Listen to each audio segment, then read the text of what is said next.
NAND gate ব্যবহার করে sorry হ্যাঁ ন্যান্ড গেট ব্যবহার করে অ্যান্ড গেট আর অর গেট কিভাবে তৈরি করতে হয়। তাহলে এই জন্য তোদের প্রথমে কি করছে না, ন্যান্ড গেটের জন্য আমরা একটা আইসি নিচ্ছি। এই আইসিটা হচ্ছে আইসি 7400।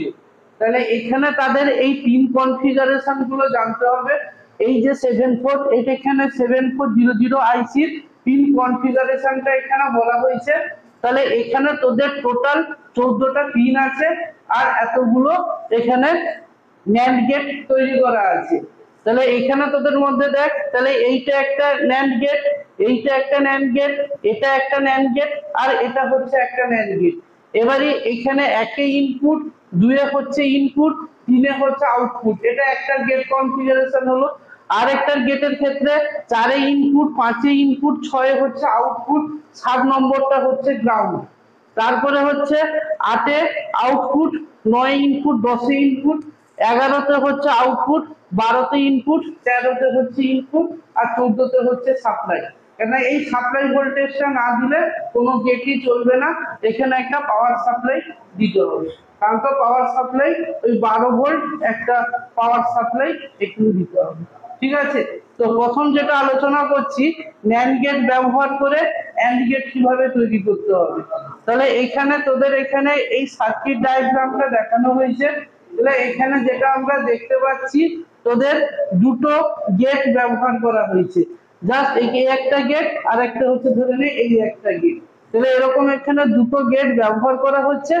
গেটটা ব্যবহার করার পরে কি রকম হচ্ছে দেখ, তাহলে এখানে কি হচ্ছে, একে হচ্ছে ইনপুট, তাহলে এ আর বি এখানে দুটো ইনপুট নিয়েছি। একটা ইনপুট হচ্ছে এই 1 নম্বর পিনে দেওয়া হয়েছে, আর একটা ইনপুটকে এই 2 নম্বর দেওয়া হয়েছে। তাহলে দিলে এখান থেকে বেরাচ্ছে এ বি। ঠিক আছে, এটা হচ্ছে এখান থেকে বেরাচ্ছে। আবার এর যে আউটপুটটা পাচ্ছি, তাহলে এর আউটপুটটাকে আমরা আরেকটা গেটে রাখছি। তাহলে দিলে সেখান থেকে কি করছে না এই আউটপুটটা পাচ্ছি। তাহলে এটা কি হচ্ছে না এর বুলিয়ান এক্সপ্রেশনটা হচ্ছে এন্ড গেটের বুলিয়ান এক্সপ্রেশনের মতন। তো এটা হচ্ছে তখন একটা এন্ড গেট তৈরি হলো। ঠিক আছে, এরপরে আসছি অর গেট বানানো হচ্ছে। তাহলে অর গেট বানানো হলে আমার কটা গেট লাগছে, 3টা গেট লাগছে, 3টা ন্যান্ড গেট লাগছে। তাহলে এখানে এ আর বি হচ্ছে দুটো ইনপুট। ঠিক আছে, তাহলে প্রথমে কি করছি না 1 নম্বর আর 2 নম্বরকে শর্ট করে দেওয়া হচ্ছে, দিয়ে এ ইনপুটটা দেওয়া হচ্ছে। তাহলে দিলে 3 নম্বর পিনে আমরা তার আউটপুটটা পাচ্ছি। এই যে 1 2 3 এখানে এগুলো তাদের পিন কনফিগারেশন গুলো দেওয়া আছে, পিন নাম্বার কনফিগারেশন নয় পিন নাম্বার দেওয়া আছে। তাহলে এখান থেকে বেরাচ্ছে, এবার বেরাচ্ছে এখান থেকে 4 5, এখান থেকে 6 নম্বর থেকে দুবার বেরাচ্ছে। ঠিক আছে, এখানেও ঠিক একই রকম 4 নম্বর আর 5 নম্বরকে শর্ট করা হয়েছে। তারপরে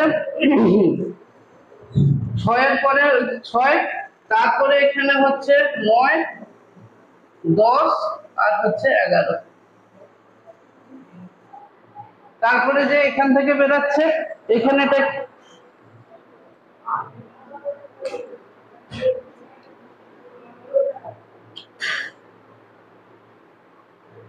সরি, তাহলে এখান থেকে যেটা বেরাচ্ছে এখান থেকে এই যে এটাকে 9 নম্বরে ইনপুট দেওয়া হয়েছে, তারপরে এই ইনপুটটা 10 নম্বরে দেওয়া হয়েছে, 8 আমরা আউটপুট পাচ্ছি।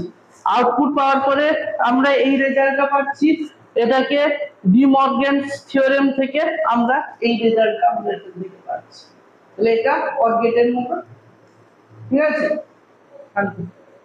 এবারে এইটা আমরা কি রকম ভাবে প্র্যাকটিক্যালটা করতে হলো আমরা জানলাম। এবারে আমরা ব্রেড বোর্ডে এই আইসি 74 আইসিটাকে সেখানে ইমপ্লিমেন্ট করব, দিয়ে এই দুটোকে আমরা রেজাল্টটা আমরা ট্রুথ টেবিলটা ভেরিফাই করব প্র্যাকটিক্যাল রুমে। এটা হচ্ছে ব্রেড বোর্ড। এই ব্রেড বোর্ডের উপরে প্রথমে এই যে আইসিটা আছে এই 7400 আইসি, তাহলে এই আইসিটাকে এরকম রাখতে হবে।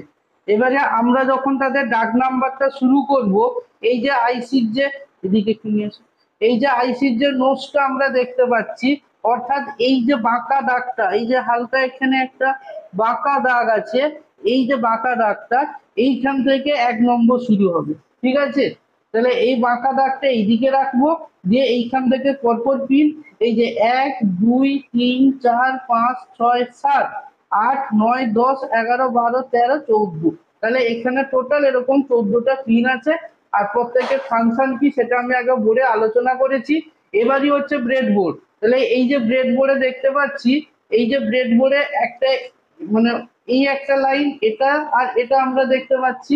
তাহলে ব্রেড বোর্ডে এই যে লাইনগুলো সেখানে এই দিক বরাবর শর্ট করা আছে, ঠিক আছে? তাহলে এই দিক বরাবর শর্ট করা আছে। আর এই যে আমরা লাইনগুলো দেখতে পাচ্ছি, এই লাইনগুলোতে এই রকম বরাবর শর্ট করা আছে।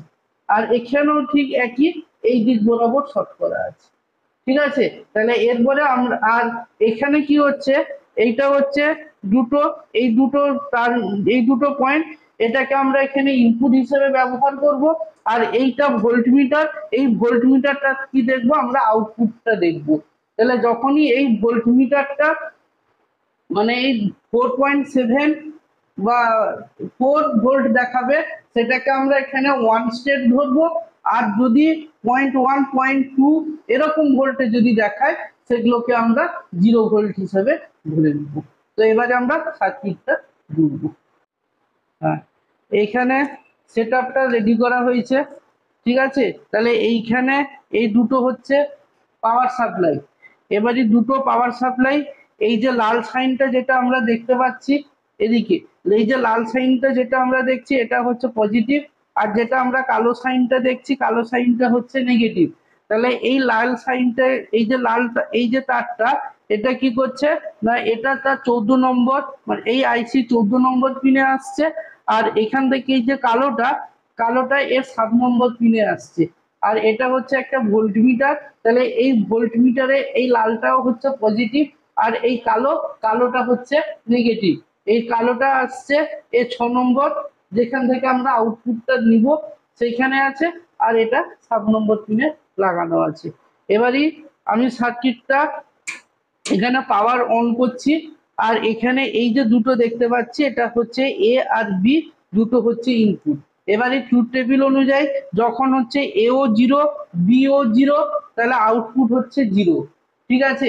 তারপরে একটা ইনপুটকে আমি 0 করছি, এটাকে হচ্ছে আমি 1 করছি, এটাও তখন হচ্ছে 0।